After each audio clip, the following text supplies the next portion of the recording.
시편 97편 1절에서 12절입니다. 키워드는 하나님의 다스리심, 백성들의 기쁨과 감사, 기뻐할 수 있는 이유입니다. 여호와께서 다스리시나니 땅은 즐거워하며 허다한 섬은 기뻐할지어다. 구름과 흑암이 그를 둘렀고 의와 공평이 그의 보좌의 기초로다.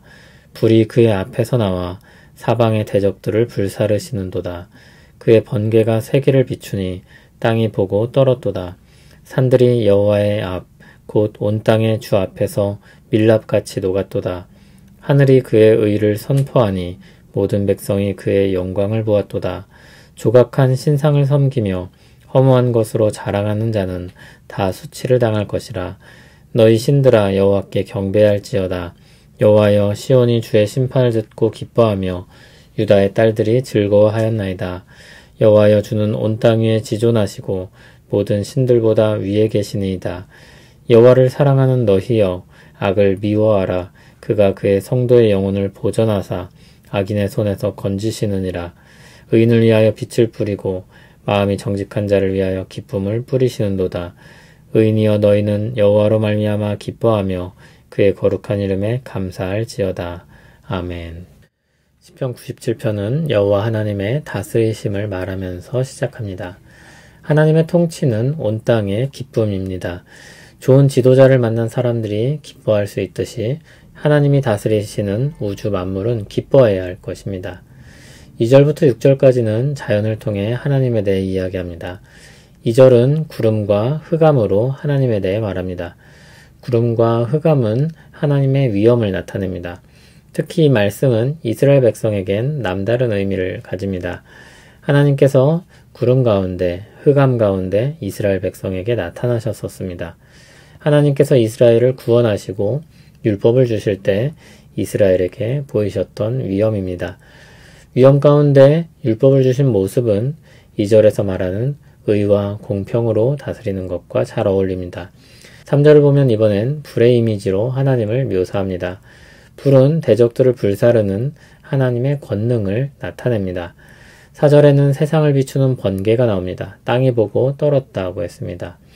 5절을 보면 산들이 밀랍같이 녹았다고 했습니다.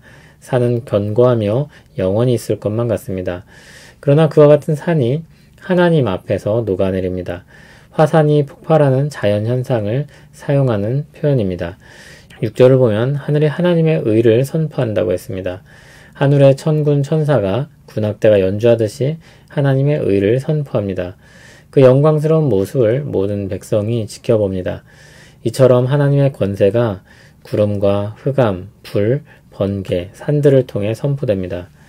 7절에는 모든 신들 위에 높으신 하나님에 대해 말합니다. 신들의 실체가 조각한 신상이라고 폭로됩니다. 만들어진 것입니다. 그러므로 그것은 허무합니다. 그것을 섬기고 자랑하는 사람들은 수치를 당할 것입니다. 헛된 것을 가지고 의기양양했으나 그 어상이 폭로될 때 부끄럽게 되는 것입니다. 시인은 그 신들로 여겨지는 신상까지도 하나님을 경배하라고 요구합니다. 한편 8절에서 시온, 유다의 딸들, 즉 하나님의 백성이 하나님을 기뻐한다고 고백합니다. 주님의 의로운 심판에 대해 듣고 기뻐합니다. 우상의 무능과 우상 숭배의 헛됨은 권능의 하나님과 그 신앙의 복됨을 반증하기 때문입니다. 9절에서 시인은 하나님께서 온 땅 위에 지존하시고 모든 신들보다 위에 계시다고 말하며 찬송합니다.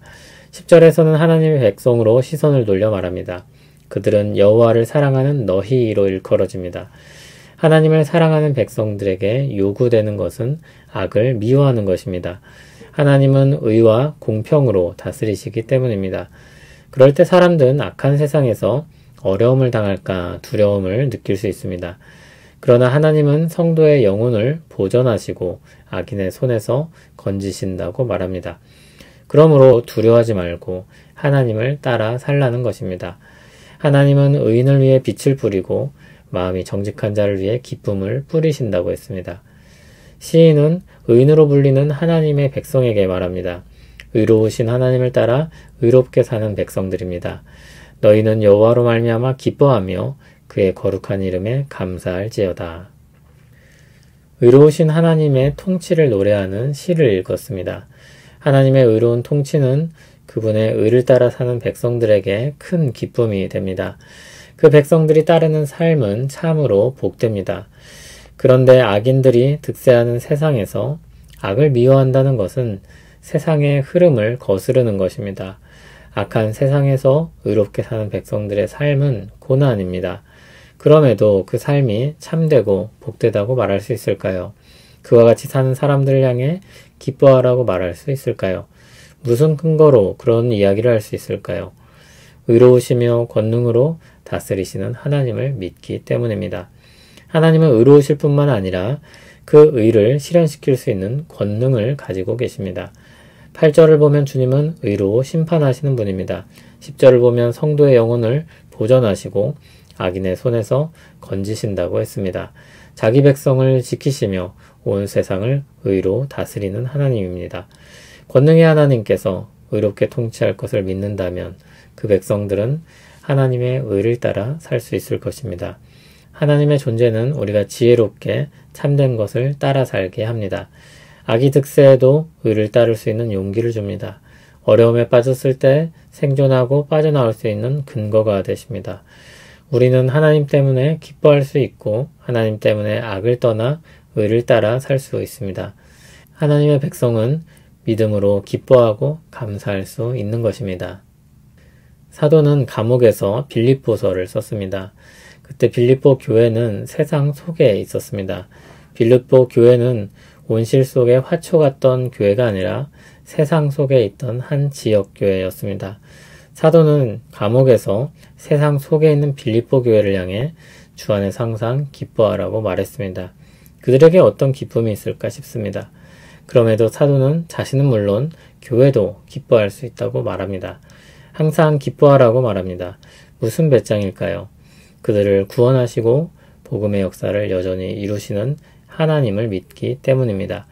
하나님의 의를 이루시는 그리스도의 십자가를 바라볼 때 모든 성도는 언제나 기뻐할 수 있는 것입니다. 그리스도께서 십자가에서 우리 죄를 대신하여 심판의 형벌을 받으셨습니다. 우리의 죄는 갑자기 소멸된 것이 아니라 그리스도께 쏟아진 것입니다. 하나님께서 우리를 사랑하셔서 우리 죄에 대해 은근슬쩍 넘어가신 것이 아니었습니다.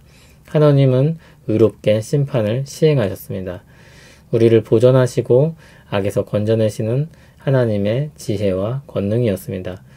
의로우신 하나님의 통치가 실현되는 것은 세상에서 악인들이 비참하게 되는 것을 통해서 확인할 수도 있지만 신자들은 그리스도의 십자가에서도 확인하게 됩니다. 그리스도께서 의인이지만 죄인처럼 죽으신 것은 믿는 이들을 위해 대신 죽으신 죽음이었습니다. 그리스도께도 하나님의 의가 시행된다면 다른 것들은 말할 것도 없을 것입니다. 하나님께서 온 세상을 권능으로 의롭게 통치하십니다. 신자들에게 그와 같은 사실은 기쁨입니다. 오늘 시인은 우리에게 이야기합니다. 권능으로 의롭게 다스리시는 하나님으로 말미암아 기뻐하라고 말합니다. 항상 기뻐하기를 원합니다. 권능으로 의롭게 다스리시는 하나님을 믿고 기뻐하기를 소원합니다.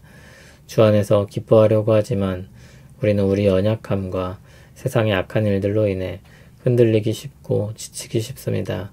믿음을 더하여 주시옵소서. 예수님 이름으로 기도합니다. 아멘.